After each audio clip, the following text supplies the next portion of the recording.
The game was Super Bowl 49.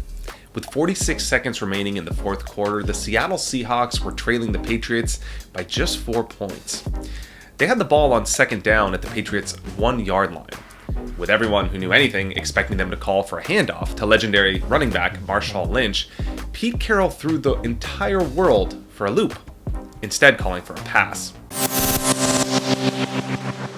We all know what unfolded next, and it didn't go according to plan. New England intercepted, sealing the fate of the Seattle Seahawks' tragic loss.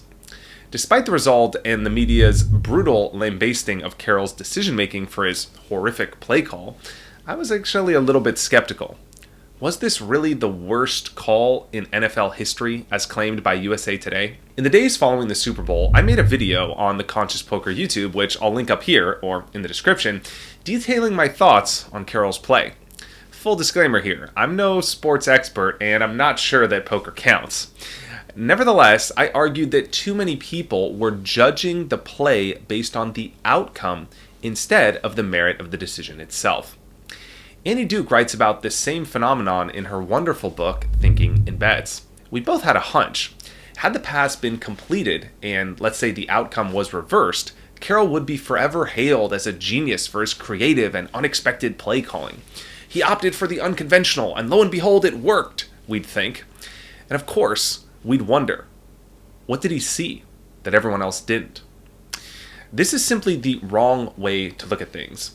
In life, as in poker and sports, we must evaluate the play based not on the results or outcome, but rather on the merit of the play itself. It turns out my initial hunch wasn't so far off. An in-depth review of the play by Brian Burke indicating that passing, in fact, wasn't a bad decision. It just turns out that Pete Carroll and the Seahawks found themselves unlucky with the results on that day.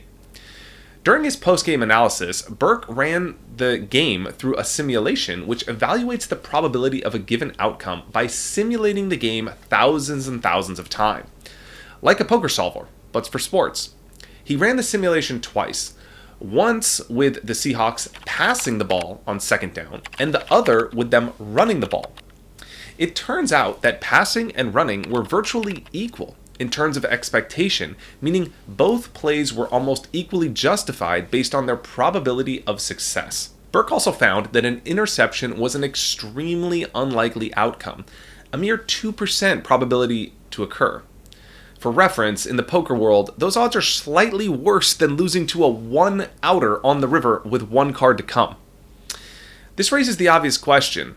Would Carroll's play have been ripped in the press if the pass had been completed and the Seahawks pulled off an incredible Super Bowl victory? Of course not. He'd be considered a modern-day Rain Man of late-game football strategy. So in poker, we call this phenomenon being results-oriented. Instead of evaluating a decision based on the merit of the play, we judge it purely on the outcome. It exists within the false notion that if we win a hand, it means we played it correctly, whereas if we lose, it means we made a mistake. In poker, you learn very quickly that nothing could be further from the truth. Anyone who has played the game can attest to the frustration you feel when you do everything perfectly, you get all your money in with 2 aces, only to lose to some sucker who gets lucky. Maybe he had a hunch. Maybe he had no idea what he's doing.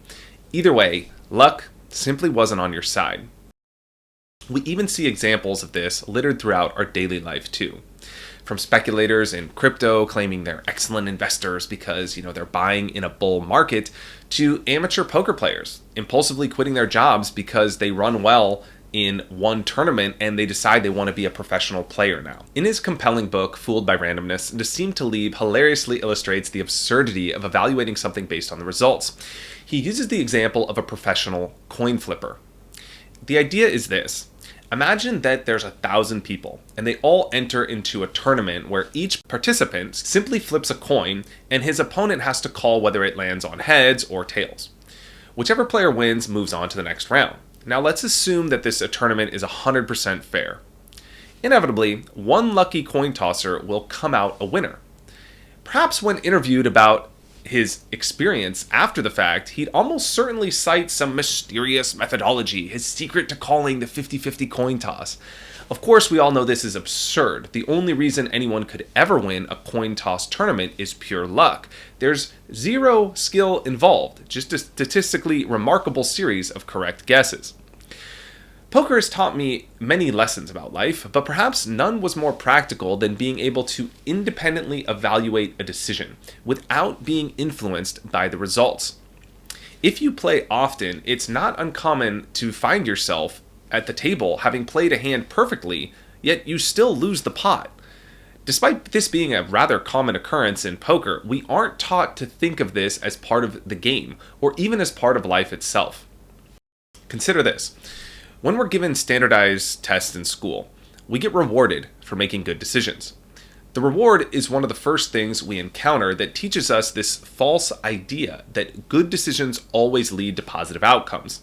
So logically, we deduce that poor decisions must lead to negative outcomes.